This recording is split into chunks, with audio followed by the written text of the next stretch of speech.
একদিন দুটি ভোট, একটি সংসদ গঠনের জন্য আরেকটি রাষ্ট্রীয় সিদ্ধান্তের জন্য। বাংলাদেশের ভোটের ইতিহাসে এই প্রথম একই দিনে একই কেন্দ্রে দুই ব্যালটের পরীক্ষা।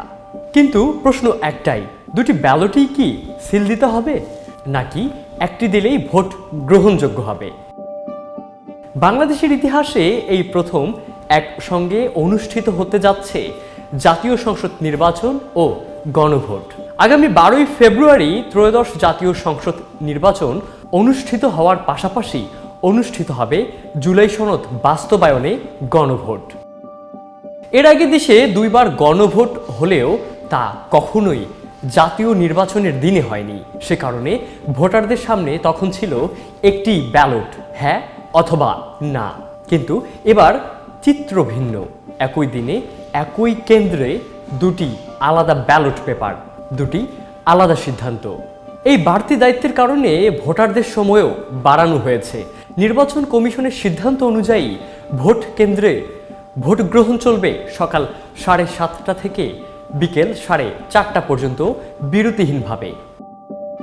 ইসি জানায় সংসদ নির্বাচন ও গণভোট অনুষ্ঠিত হবে আলাদা ব্যালটে, গণনা হবে একই সঙ্গে।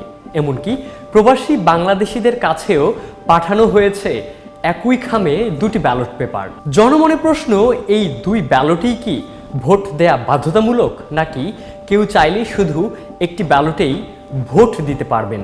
এই প্রশ্নের উত্তরে নির্বাচন কমিশন জানিয়েছে, স্থানীয় সরকার নির্বাচনের নিয়মেই এখানে অনুসরণ করা হচ্ছে।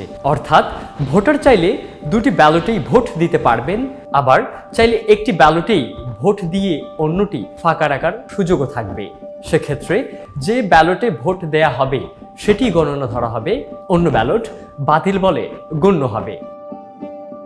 একদিনে দুই ভোট, গণতন্ত্রের নতুন অধ্যায় নাকি নতুন চ্যালেঞ্জ? চূড়ান্ত সিদ্ধান্ত কিন্তু আপনার হাতেই। ভোট কেন্দ্রে গিয়ে ব্যালট বুঝে সিদ্ধান্ত নিয়ে সচেতনভাবেই সিল দিন। Well done, side by side, fridge.